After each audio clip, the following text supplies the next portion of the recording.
Hello everyone, welcome back to my channel Shilpa's daily mirror. সবাই কেমন আছো? আশা করছি ভালো আছো। আমিও ভালোই আছি। আর আজকে সকাল থেকে ব্লগটা স্টার্ট করছি, তো দেখতে থাকো। আশা করছি ভালো লাগবে। যদি ভালো লাগে অবশ্যই একটা লাইক করতে ভুলো না। আর চ্যানেলটা যারা প্রথমবার দেখছো অবশ্যই করে সাবস্ক্রাইব করে দিও। আর কমেন্টে জানাতে পারো আমার ব্লগ তোমাদের কেমন লাগছে। সকালবেলা আমি ঘুম থেকে উঠেই বেডটাকে ক্লিন করে নিচ্ছি প্রত্যেক দিনের মতোই। তবে দুদিন আগেই আমি একটা নতুন বিছানার চাদর মেলেছিলাম। সেটাতে না শুতে একটুখানি অসুবিধা হচ্ছে, কারণ নতুন জিনিস তো, তার মধ্যে মার রয়েছে, যার জন্য একটুখানি খড়খড় করছে, তো ঠিকঠাক শুয়ে পোষাচ্ছে না। তো সেই কারণেই ভাবলাম ওটাকে আজকে কেচে ফেলবো, আর কেচে দিলে একটুখানি নরম হয়ে যাবে। তাই জন্যই সকাল সকাল যেমন ভাবনা তেমন কাজ, বিছানার চাদরটা উঠিয়ে নিয়ে একটা পুরনো বিছানার চাদরই পেতে নিয়েছি। আর এই তো এখন সারা রাত্রির বন্ধ থাকা জানালাগুলো এখন একটুখানি খুলে দেব, যাতে রুমের ভিতরে হাওয়া বাতাস চলাচল করতে পারে আর জীবাণুমুক্তও হয়ে যাবে। যদিও সকাল থেকে রোদ্দুর প্রচণ্ড পরিমাণে উঠে গেছে, দেখে বুঝতেই পারছো। আর এই তো আমিও রোদ্দুর ওঠার সাথে সাথে কাজও শুরু করে দিয়েছি। আপাতত এখন একটুখানি চা বানিয়ে নেব। হাজব্যান্ড বেরিয়ে গেছে আর মেয়ে তো স্কুলে, তাই একার জন্যই একটুখানি চা বানাচ্ছি। যদিও আমি প্রত্যেক দিন চা খাই এমনটা না, আমি খুব একটা চা কফি লাভার নই, তবে মাঝে মাঝে খুবই ইচ্ছে হয়, যেমন আজকে হয়েছে, তো সেই কারণেই বানাচ্ছি। আর তাছাড়া হাজব্যান্ড সকাল সকাল বেরিয়ে গেছে আর মেয়ে তো টিফিন খেয়ে নেবে স্কুলে, সে কারণে আমিও ভাবলাম আর একার জন্য কিছু ব্রেকফাস্টে আলাদা করে বানাবো না, এই চায়ের সাথে দুটো বিস্কুট হলেই আমার হয়ে যাবে। তো সেই কারণেই আর কি মেনলি চা বানিয়েছি। আর আমি দুধের চা একেবারেই পছন্দ করি না, আমি লিকার চাই বেশি পছন্দ করি, তো সেই কারণেই লিকার চাই বানিয়েছি। তোমরা আমাকে খুব কমই দেখতে পাবে যে আমি দুধের চা খাচ্ছি, কেন কি আমার একেবারেই শ্যুট করে না, প্রচণ্ড অ্যাসিডিটি হয়ে যায়।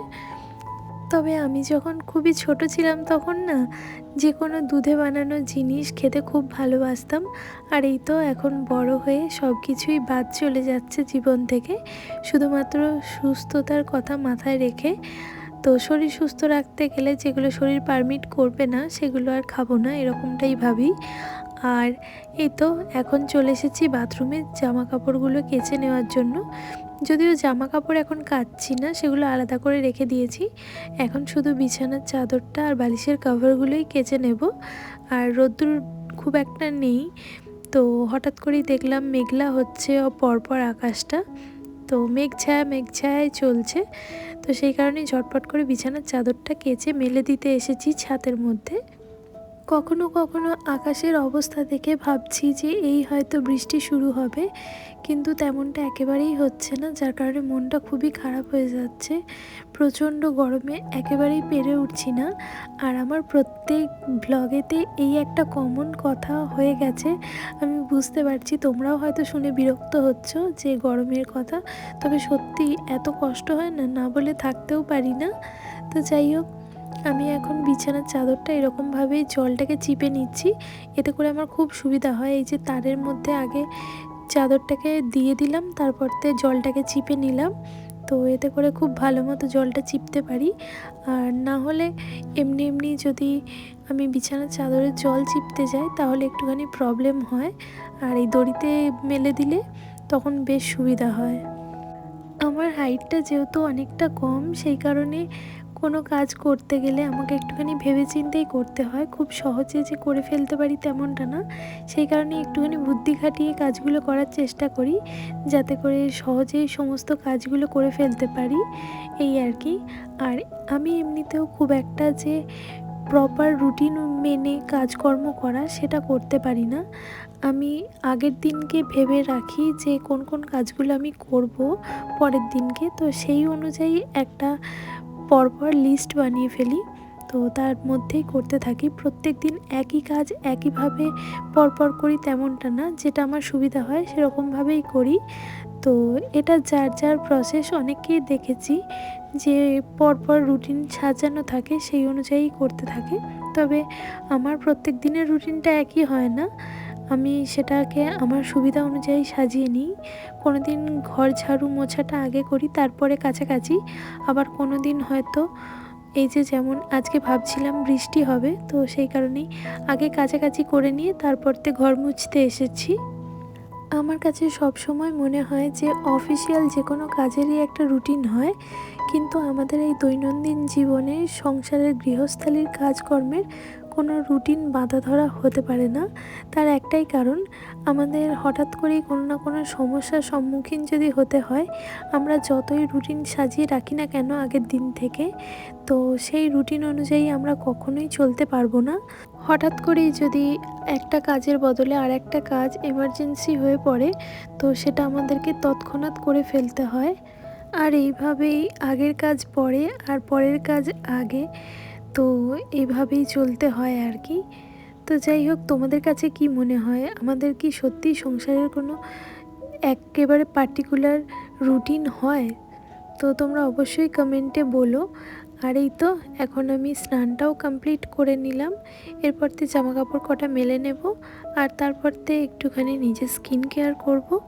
তো সব কিছুর মধ্যে নিজের স্কিনটাকে একেবারেই যত্ন করা হয় না, তো যেটুকু না নইলেই নয়, এই একটু ক্রিম লাগাবো ব্যাস, তারপরতে চুলটা আঁচড়ে একটুখানি সিঁদুর পরে নেব। আর এইটুকু সাজুগুজু না করলে তো একেবারেই চলে না। তো যাই হোক, এটুকুই করব আর কি। একটা সময় ছিল যখন আমি সাজুগুজু করতে প্রচণ্ড ভালোবাসতাম আর প্রচুর প্রচুর মেকআপ প্রোডাক্ট কিনতাম, কিন্তু এখন আর কি জানি বয়সের সাথে সাথে একেবারেই সাজগোজের নেশা চলে গেছে। এই খুব জোর হলে ক্রিম, সিঁদুর, আর তার সাথে একটুখানি লিপস্টিক। আর আজকাল তো লিপস্টিকও খুব কম পরি, একটুখানি লিপ বাম হলেই চলে যায়। তো এই আর কি, কি জানি কেন আজকাল আর সাজগোজের একেবারেই মন নেই। তবে জানো তো, নিজে না সাজলে কি হবে, মেয়েকে সাজাতে আমার খুব ভালো লাগে। আর আমি প্রথম থেকেই চাইতাম যে আমার যখন বাচ্চা হবে, একটা যেন ফুটফুটে মিষ্টি মেয়ে হয়, তো ওকে আমি মনের মতো করে সাজাতে পারবো। আর তাই হয়েছে, সত্যি কথা, আমি যার জন্য খুবই খুশি। তো এই আর কি। তো যাই হোক, এখন ঠাকুর পূজা দিয়ে নিচ্ছি, আর তারপরতে যাব রান্না করতে। আমাদের দৈনন্দিন জীবনে সমস্ত কাজকর্মের ভিতরে সবথেকে বড় একটা কাজ হলো রান্না করা, যেটা আজকাল আমার একেবারেই করতে ইচ্ছে হয় না। কেন কি, রান্নাঘরে যখন যাই তখন যেন মনে হয় আমি একটা জীবন্ত আগ্নেয়গিরির ভিতরে ঢুকে গেছি, যেখান থেকে হঠাৎ করেই হয়তো লাভা বেরিয়ে আসছে। তো এরকম পরিস্থিতি আর কি, কি বলবো, যার কারণে রান্নাবান্নায় একেবারেই মন নেই। আর একঘেয়ে এই গ্রীষ্মকালীন সবজি আমার একেবারেই ভালো লাগছে না, তো যার কারণে রান্নার আরও ইচ্ছেটা চলে যাচ্ছে। তবে শীতকালে রান্না করতে বেশ ভালো লাগে, ওয়েদারও ঠিকঠাক থাকে, তো যার কারণে গরমও ফিল হয় না আর ঠান্ডাও হয় না, খুব একটা ঠান্ডা লাগে যে তেমনটা না। আর তাছাড়া আমার শীতকাল খুবই পছন্দের, আর শীতকালে নানা রকম কালারফুল ভ্যারাইটিস সবজি পাওয়া যায়, তো সেই সমস্ত কিছু রান্না করতে পেরে বেশ ভালো লাগে। আর তার থেকেও বড় কথা, আজকাল আমার শরীরে এত কিছু রোগের বাসা বেঁধেছে, যার কারণে অনেক জিনিস খাওয়া ডক্টর বারণ করে দিয়েছে। তো এই সমস্ত কারণেই আর কি রান্না থেকে একটু মনে হয় যদি ছুটি পেতাম খুব ভালো হতো। তবে ছুটি চাইলাম আর সাথে সাথেই ছুটি পেয়ে গেলাম, এমনটা তো আর হবার নয়। যদি আমি রান্না না করি তাহলে সবাইকেই না খেয়ে থাকতে হবে, তো যার কারণে রান্না তো আমাকে করতেই হবে। আর বাদ বাকি রইল আমার হাজব্যান্ডের কথা, ও রান্না করতে খুব একটা পারে না, তবে আজকাল খুবই ইচ্ছে হয় ওর রান্না বান্না করতে, টুকটাক মাঝে মাঝে করে। তো সেইটাও আবার আমি যদি দাঁড়িয়ে থাকি, ওকে সমস্ত কিছু বলে বলে দিই তবেই সম্ভব। তো এই আর কি, হাতে খড়ি হচ্ছে, তো পরপর আশা করি শিখিয়ে নেব। আর বাদ বাকি রইল মেয়ের কথা, মেয়ে যখন দেখে যে আমি রান্নাঘরে রান্না করতে করতে পুরো ঘেমে স্নান করে যাই, তখন আমার মেয়ে বলে যে আমি যখন বড় হব মা, তোমায় তখন আমি রান্না করে খাওয়াবো, তোমাকে আর কষ্ট করে রান্না করতে হবে না। তো এই যে এত বড় কথাটা আমার মেয়ে বলে, কিছু বুঝে বা না বুঝেই, তো এতেই আমি খুব খুশি। কেন কি জানি না ভবিষ্যতে ও কখনো আমাকে রান্না করে খাওয়াবে কি না। তো যাই হোক, এখন না বুঝে হলেও বলেছে, এতেই আমি খুব খুশি। কারণ সন্তান যখন বাবা মায়ের কষ্টটা বোঝে তো সেটা একটা আলাদাই অনুভূতি। আর আমিও তো একজনের সন্তান, এটাই ভাবি। আর আমার মায়ের শরীরটা না খুবই খারাপ।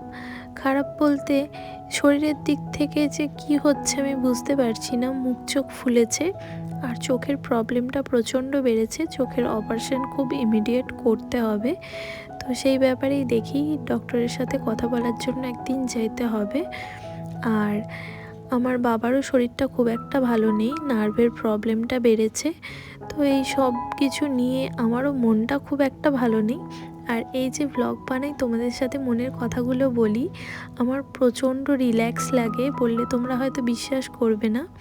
তো এই যে আমার আজকে রান্নাও করে ফেললাম তোমাদের সাথে কথা বলতে বলতে। আগের দিনে ফিশ ফ্রাই বানিয়েছিলাম, কটা ডিপ ফ্রিজে রেখে দিয়েছিলাম, তো সেগুলোকে ভেজে নিয়েছি। আর সাথে পাশের বাড়ির জেঠিমার কুমড়ো শাক রান্না করেছি, দিয়েছিল, তো ওটাকে ভাজা করেছি। আর এদিকে আলু পটল আর ডিমের একটা ঝোল বানিয়েছি। এগুলো দিয়েই আজকে দুপুরের খাওয়া দাওয়া হয়ে যাবে। আর হ্যাঁ, সাথে রয়েছে আমের চাটনি, এটা আমার মা বানিয়ে দিয়ে পাঠিয়েছে। আমার শাশুড়ি মা গিয়েছিল আমার মাকে বাবাকে দেখতে, তো যেহেতু শরীর খুবই অসুস্থ ছিল, তো আমার শাশুড়ি মায়ের হাত দিয়েই পাঠিয়ে দিয়েছিল। মায়েরা বোধহয় এরকমই হয়, নিজের অসুস্থতা যতই থাকুক না কেন সন্তানের কি পছন্দ সেটা সবসময় খেয়াল রাখে, আর সেটা যাতে পূরণ করতে পারে সেই কাজই করে যায়। তো যাই হোক, দুপুরে খাওয়া দাওয়ার পরতে অনেকক্ষণ বিশ্রাম করেছি। আর মেয়ে তো প্রচুর ঘুমিয়ে গিয়েছিল, দেখে বুঝতেই পারছো এখনও ওর চোখ থেকে ঘুম ছাড়ছে না। এখন সন্ধেবেলায় ওকে ঘুম থেকে উঠিয়ে নিয়ে ওর চুলটা একটুখানি বেঁধে দিচ্ছি, এরপর তো একটুখানি পড়তে বসাবো। আর সাথে আমারও কিছু কাজ আছে, কাপড় টাপড় যেগুলো রয়েছে সেগুলোকে একটুখানি ফোল্ড করে ভালো মতো করে গুছিয়ে রাখবো। আর তারপরতে রাত্রিরের রান্না বান্না সব কাজগুলোই করব, তবে একটুখানি টাইম নিয়ে। তো এখন চলো, এই যে মেয়েকে পড়তে বসিয়েছি, সেই ফাঁকে বিছানার চাদরগুলো এখন একটুখানি ফোল্ড করে নিই। তো এই করতে করতে ওর পড়াটাও মুখস্থ হয়ে যাবে, কয়েকটা কোয়েশ্চেন মুখস্থ করতে দিয়েছি। আর তারপরতে আমি ওর পড়াটাকে কমপ্লিট করি, তারপরেই রান্না করব। আর রাত্রিরে আজকে বানাবো রুটি, তো তার সাথে একটা ভাজা বানাবো সবজি টবজি দিয়ে, এই আর কি। তো খুব বেশি তাড়া নেই যার জন্য। আর আজকে মিষ্টি নেই, জানি না মেয়ে কী করবে, কেন কি ও রাত্রিবেলা খাওয়ার সময় না খুব মিষ্টির বায়না করে। আর ওর ভাবি তো এখন বাড়ি ফিরবে না যে বলবো একটুখানি মিষ্টি এনে দেওয়ার জন্য। আর আমার পক্ষেও আজকে বেরোনোটা একেবারেই সম্ভব না। আর এমনিতে আমি খুব একটা একা একা বাজার দোকানে যাইও না, যার কারণে আমার হাজব্যান্ড আমাকে অনেক কিছুই উপহাস করে বলতে থাকে যে আমি নাকি মোমের পুতুল, আমি হয়তো বাইরের তাপ লাগলে গলে যাব, বা ভিড়ের মধ্যে ঠেলা খেলে হয়তো আমি ভেঙে যেতে পারি। তো এই রকম আর কি। তো আমি জানি না কেন আমার খুব একটা রাস্তাঘাটে বেরোনো এই সমস্ত ভালো লাগে না কোনো দিনই। আমি ছোট থেকে বরাবরই এরকম ভিড়ভাট্টা থেকে একটু দূরে থাকি, ঘরকুনো টাইপেরই বলতে পারো। তো যাই হোক না কেন, সবার পছন্দ তো একই হয় না। তবে আমি এটাও বলবো না যে যারা সারাক্ষণ ঘুরে বেড়াচ্ছে বা দিনে একবার হলেও বাইরে বেরোতে হয় একটুখানি হাওয়া বাতাস লাগানো, সেগুলোও ভালো। তবে আমি খুব নির্জন জায়গায় দিন কাটাতে বেশি পছন্দ করি, যেমন ধরো নিজের বাড়ির ছাদে বা একটু ফাঁকা মাঠে। তো এই সমস্ত আর কি, একটুখানি নদীর ধারে যেখানে ভিড় কম, তো সেই রকম জায়গা আমার খুবই পছন্দের। তো আমার শাশুড়ি মা যেরকম সারাদিনে একবার হলেও বিকালবেলা তাকে ঘুরতে যেতেই হয়। তো সেই কারণে যার যার পছন্দ সে সেটা করে, যেটা করে যে ভালো থাকে তো তার সেটা করাই ভালো। আর আমি আমার ঘরে থেকে ঘরের সমস্ত কাজকর্ম করেই বেশি খুশি হই, আর সেগুলোই করি, এই আর কি। তো যাই হোক, তোমাদের সাথে কথা বলতে বলতে আমার জামা কাপড়গুলো গোছানো কমপ্লিট হয়ে গেছে। আর এদিকে আমার মেয়ের পড়াটাও কমপ্লিট হয়ে গেছে। তো এরপর থেকে মেয়ের পড়াগুলো একটুখানি আমি দেখে নেব যে ঠিকঠাক করে করেছে কি না, তো তাহলেই হয়ে যাবে। তারপর থেকে যাবো রান্নাঘরে রান্না করতে। তবে কোনো কাজ যদি এমার্জেন্সি হয়ে পড়ে তখন তো একা বেরোতেই হয়, এই আর কি। তো চলো, এদিকে আমার সমস্ত কাজ কমপ্লিট হয়ে গেছে আর রাত্রির রান্নাও হয়ে গেছে। এখন মেয়েকে খাইয়ে নেব। আর সেই সাথে আজকের ব্লগটা এখানেই এন্ড করছি। তো দেখা হবে নেক্সট ব্লগে। ততক্ষণের জন্য সবাই ভালো থাকবে, সুস্থ থাকবে। আজকের মতো টাটা।